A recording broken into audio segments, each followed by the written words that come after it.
Hi, I am Sophia. Welcome to True Payback, where story hits different. Hit subscribe. Let's dive in.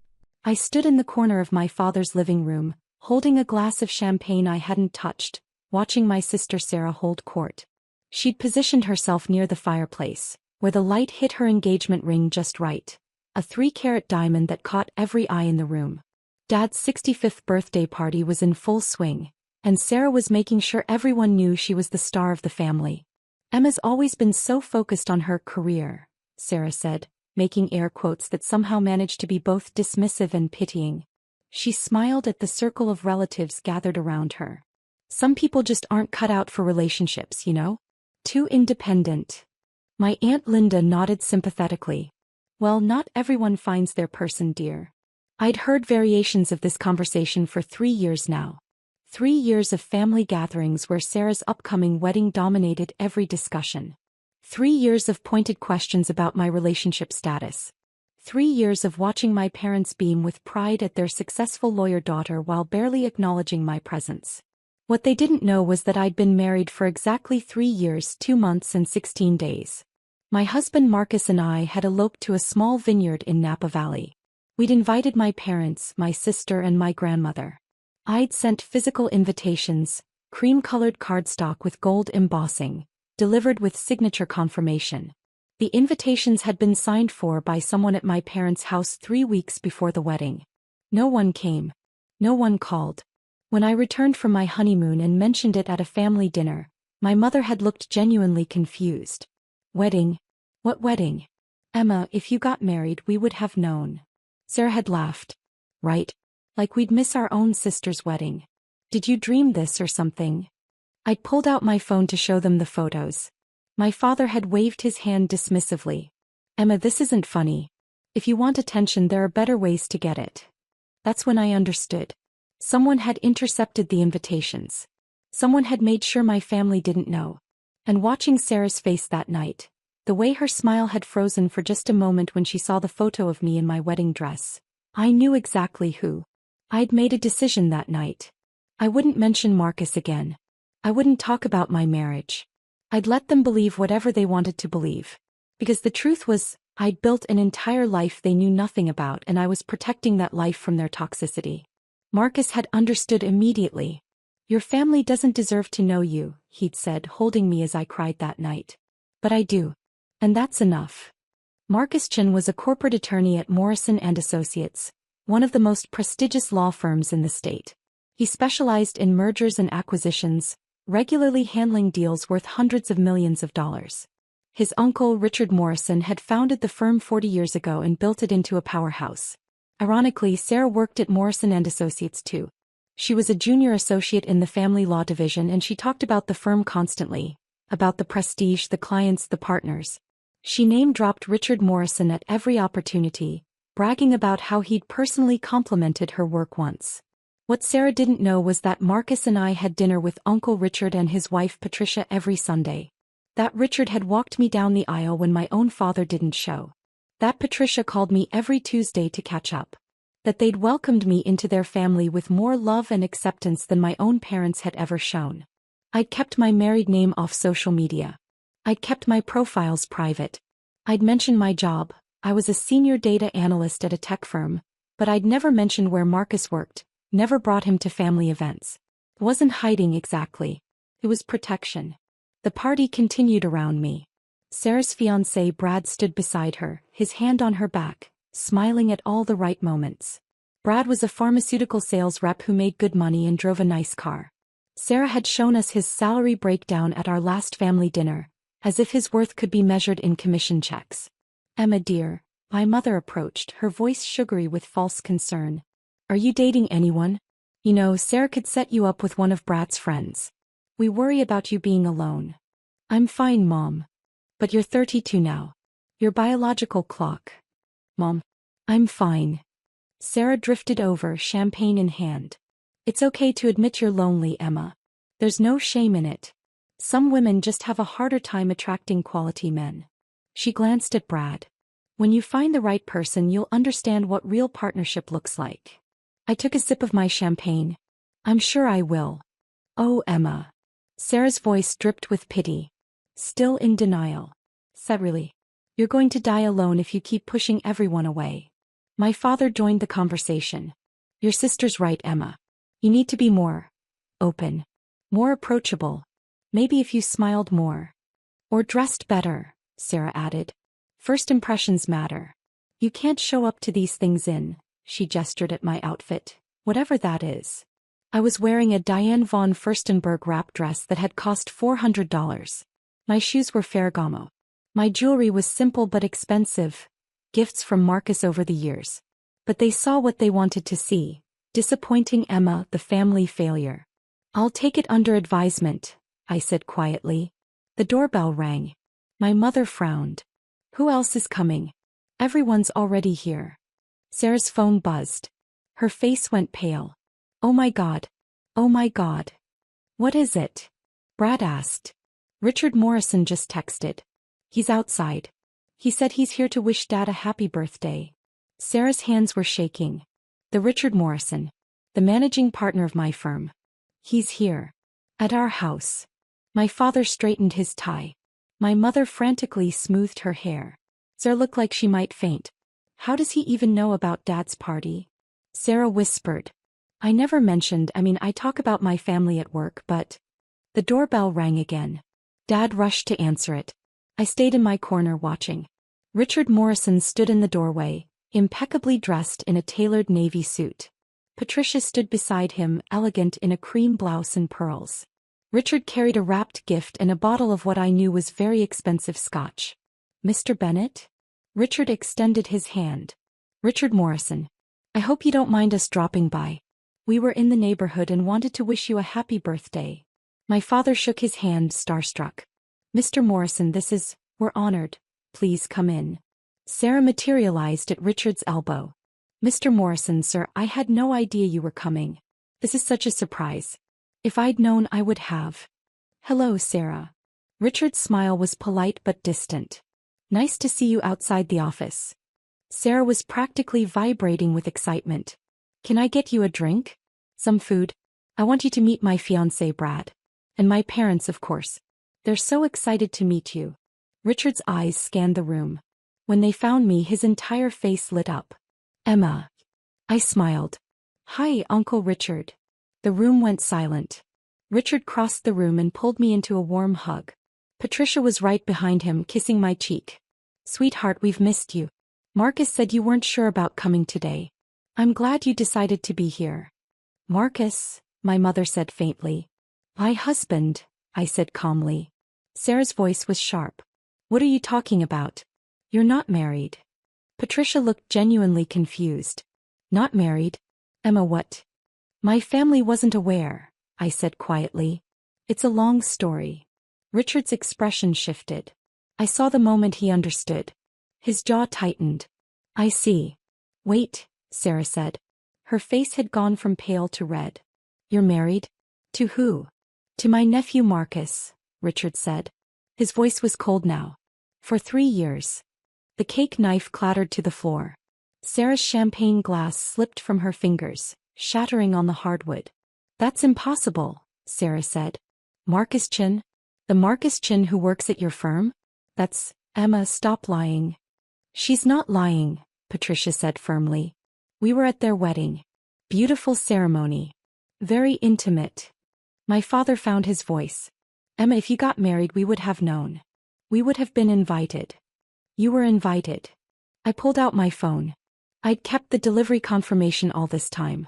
Invitations sent via certified mail. Signed for on June 15th, 3 years ago. 3 weeks before the wedding. I held up the screen. The signature on the delivery confirmation was clearly visible. Sarah's signature. I didn't, Sarah started. That's your signature, I said. You signed for the package. You took the invitations. My parents, my grandmother, you, all invited. None of you came. My mother pressed her hand to her mouth. Emma, I never saw. Because Sarah made sure you didn't, I said. My voice was steady now. 3 years of silence, 3 years of humiliation, and I was finally saying it out loud. She intercepted them. He threw them away. She made sure you'd miss my wedding. That's ridiculous, Sarah said, but her voice wavered. Why would I do that? Because you couldn't stand the idea of me being happy, I said. Because you needed to be the only daughter with a successful relationship. Because if Mom and Dad showed up at my wedding, they might realize I wasn't the failure you'd convinced them I was. Richard's voice cut through the room like ice. Sarah, is this true? Mr. Morrison, I can explain. Did you intercept your sister's wedding invitations? Sarah's face crumbled. I didn't think, Emma and we've always been competitive and You destroyed your family's chance to attend your sister's wedding because of sibling rivalry? Richard's tone was incredulous. Do you understand how deeply disturbing that is? Sarah, Brad said quietly. What did you do? It wasn't like that, Sarah said desperately. Emma's always been so secretive, so weird about her life. I thought maybe she wasn't even really getting married. Maybe it was another one of her attention-seeking. Attention-seeking. Patricia's voice was sharp. Emma is the least attention-seeking person I know. She's never once bragged about her accomplishments. Do you even know what she does for work? My mother blinked. She's some kind of analyst? She's the senior director of analytics at TechCore Solutions, Patricia said. She leads a team of 30 people. She was featured in Forbes 30 Under 30 list last year for her work in predictive modeling.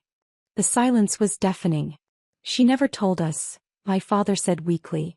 Because every time she tries to tell you anything you dismiss her, Richard said. My nephew has told me stories. Every family dinner, every holiday, every gathering, Emma is ignored, talked over, compared unfavorably to Sarah. Did you know she stopped coming to Christmas 2 years ago because Sarah announced her engagement at Christmas dinner and spent 3 hours showing off her ring while Emma sat in the corner, invisible? That's not, my mother started. It's exactly what happened, I said. I left after an hour. No one noticed. Sarah was crying now. Emma, I'm sorry. I didn't mean, I was jealous, okay? You always had this secret life and I couldn't stand not knowing. And when the invitations came I panicked. I didn't want Mom and Dad to see you getting married first. I didn't want them to. To what? I asked. To see me happy? To realize I'd built a beautiful life without them? Yes. Sarah's voice broke. Yes, okay? I couldn't stand it. You were supposed to be the weird one, the difficult one. And then you were getting married and I wasn't even engaged yet and You sabotaged your own sister's wedding, Richard said flatly. Over jealousy. Brad was staring at Sarah like he'd never seen her before.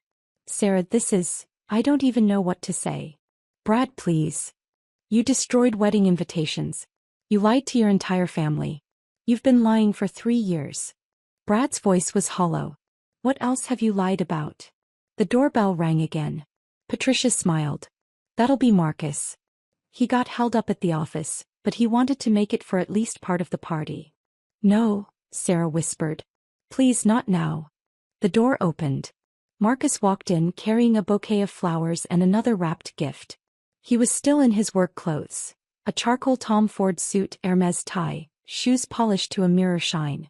He looked every inch the successful corporate attorney he was. Sorry I'm late, he said, kissing Patricia's cheek, shaking Richard's hand. Then he saw me and his whole face softened. He crossed the room and kissed me. Hi, sweetheart. How bad is it? Pretty bad, I admitted. He wrapped his arm around my waist. Want to leave? Marcus, my father said. I'm John Bennett, Emma's father. Marcus's expression was polite but cool. I know who you are, sir. I'm sorry we missed your wedding. There was clearly a misunderstanding. There was no misunderstanding, Marcus said. There was sabotage. And 3 years of you allowing your daughter to be mocked at family gatherings while she stood there wearing her wedding ring. I touched my left hand instinctively. I'd worn my rings to every family gathering. Simple platinum band, princess cut diamond. No one had ever looked closely enough to notice. You wore your rings, my mother whispered. To every single event, I said. For 3 years. No one ever asked. Sarah made a sound like a wounded animal. Her managing partner was in her parents' living room, witnessing her complete humiliation. Her fiancé was looking at her with disgust. Her sister, the sister she'd spent years belittling, was married to one of the most successful attorneys in the state. Mr. Morrison, Sarah said desperately. This is a family matter. A private. It became my concern when my nephew's wife was excluded from her own family, Richard said. And it's especially my concern because of what I learned this afternoon. He pulled an envelope from his jacket pocket. I received an interesting letter yesterday from a client. The client was concerned about confidentiality breaches at the firm. They'd hired a private investigator to look into it. Richard's eyes were hard. The investigator found that someone at Morrison & Associates has been sharing privileged client information with her fiancé, who's been using that information to time his pharmaceutical sales pitches. Brad went white. The investigator traced it back through email timestamps, phone records, and surveillance footage from our office, Richard continued. Sarah, you've been photographing confidential documents and sending them to Brad for the past 8 months. I wasn't. Sarah's voice was barely a whisper.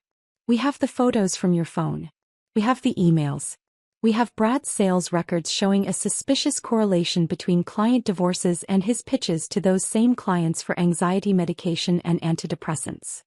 Richard's voice was disgusted. You were exploiting our clients' pain for your fiancé's commission checks. Oh my God, my mother said. Sarah, Brad said. You told me that information was public record. You said. It wasn't public record, Richard said. It was privileged attorney-client communication. And sharing it is grounds for disbarment. Sarah collapsed into a chair. I'm sorry. I'm so sorry. Brad needed help making his sales quotas and I didn't think. You never think, I said quietly. You never think about consequences. You didn't think about what you were taking from me when you destroyed those invitations. You didn't think about our parents missing one of the most important days of my life. You didn't think about your client's privacy. You only ever think about yourself. Emma, please. I'm done, I said. I'm done being your scapegoat. I'm done being dismissed. I'm done with all of it. I looked at my parents. I sent you invitations to my wedding. I sent you birth announcements when my son was born last year. I sent you Christmas cards with family photos. Every single piece of mail was signed for at this address. And every single time Sarah intercepted it. My mother's face crumbled. A grandson. His name is Daniel, I said. He's 13 months old. He's wonderful. And you'll never meet him. Emma, you can't. I can, I said. I've spent 3 years watching you celebrate Sarah while ignoring me. I've listened to her tell me I'll die alone while I had a husband at home who actually loves me. I've watched you fawn over her engagement while I was planning my son's first birthday party. I'm done. Marcus squeezed my hand. We should go. Wait, my father said. Please, Emma. Let us explain. Explain what? I asked. Explain how you never once looked closely enough to see my wedding ring. Explain how you never asked about my life. Explain how you let Sarah monopolize every conversation while I sat invisible in the corner. We didn't know, my mother said, tears streaming down her face. We didn't know about any of it. Because you never asked, I said. Because asking would have meant seeing me as a real person instead of just Sarah's disappointing sister. Richard cleared his throat. For what it's worth, John, Linda, Emma is extraordinary. She's brilliant at her job. She's a devoted wife and mother. She's kind, generous, and accomplished. And she deserves better than what this family has given her. You're her boss's uncle, my father said. Of course you're biased. I'm her family, Richard said firmly. Chosen family, but family nonetheless. Patricia and I love Emma like a daughter. Our family gatherings include her. Our holidays include her. We celebrated when Daniel was born. We're teaching him to call us grandma and grandpa. We're doing all the things you should have been doing. Patricia nodded. Emma needed a family who saw her. We're honored she chose us. Sarah was openly sobbing now. Brad had moved away from her, standing alone by the fireplace. My father looked like he'd aged 10 years. My mother couldn't stop staring at my wedding ring. What happens now? My father asked quietly. Now. I shrugged. I go home to my husband and my son. I continue living the beautiful life I've built. You continue living yours. And Sarah, my mother whispered. Richard's voice was cold. Sarah will be terminated from Morrison & Associates effective immediately. We'll be filing a formal complaint with the state bar. I expect she'll face disbarment proceedings within the month. No, Sarah gasped. Please, Mr. Morrison, please. My career. Your career ended the moment you decided client privacy was negotiable, Richard said. Security will pack your office tomorrow. Don't bother coming in. Brad spoke for the first time in minutes. We're done, Sarah. What? The engagement. We're done. He pulled the ring off her finger. I can't marry someone who lies like this. Who uses people like this. Who sabotages her own sister. Brad, please. He walked out without another word. The room was silent except for Sarah's crying. I think we're done here, Marcus said gently. I nodded. We said goodbye to Richard and Patricia, who hugged me tight. Sunday dinner? Patricia whispered. Wouldn't miss it, I said. We were almost to the door when my mother spoke. Emma. Please. Can we meet Daniel? Can we try to fix this? I turned back. Mom, you had 3 years to try. You had invitations. You had announcements. You had every opportunity to be part of my life. You chose Sarah's version of events instead of asking me directly. We'll do better, my father said. Maybe someday, I said. But not today. Today, I need to protect my family from people who didn't see me as worth their time. That's not fair, Sarah said through her tears. I made mistakes, but I'm still your sister. No, I said. A sister wouldn't have done what you did. A sister wouldn't have stolen 3 years of my life from our parents. A sister wouldn't have sabotaged me at every turn. I looked at my parents one last time. If you want to meet your grandson someday, you'll need to prove you can see me. Really see me. Not as Sarah's sister. Not as a disappointment. But as Emma. As myself. Marcus and I walked out into the cool evening air. I could hear Sarah's sobs through the closed door. You okay? Marcus asked, pulling me close. I'm okay, I said. And I was. For the first time in 3 years I felt light. Free. We drove home to our house in the suburbs. The house my parents had never seen. We walked through the door where photos of our wedding lined the hallway. We checked on Daniel, sleeping peacefully in his crib, completely loved and completely safe. No regrets. Marcus asked as we got ready for bed. None, I said. I have everything I need. And it was true. My family, my real family, was right here. Marcus, Daniel, Richard, Patricia, and the friends and colleagues who'd celebrated every milestone with me. The people who saw me. 3 weeks later, I received a letter from my parents. Long, handwritten, full of apologies. They wanted to meet Daniel. They wanted to make amends. I read it to Marcus over Sunday dinner at Richard and Patricia's house. Daniel sat in his high chair, smashing avocado into his hair while his adopted grandparents laughed. What are you going to do? Marcus asked. I folded the letter carefully. I'm going to think about it. But I'm not going to rush. They had 3 years. I'm allowed to take my time. That's my girl, Patricia said, squeezing my hand. 6 months later, my parents met Daniel for the first time. It was awkward and painful and necessary. They met him at a neutral location, a park, with Marcus present. They didn't get to hold him right away. They didn't get to play grandparents immediately. They had to earn it. And maybe eventually they would. But I'd learned something important. I didn't need their validation to know my worth. I'd built a life without them and it was beautiful. Sarah never contacted me again. Last I heard, she was working at a small firm in another state, her disbarment proceedings still pending. Brad married someone else. Sometimes at night I think about what might have been if Sarah had just let those invitations through. If my parents had come to my wedding. If they'd been there for Daniel's birth. If we'd had a normal family relationship. But then I look at Marcus sleeping beside me. I think about Sunday dinners with Richard and Patricia. I remember Daniel's first steps, cheered on by people who chose to love us. And I realize, this is better. I didn't get the family I was born into. I got the family I deserved.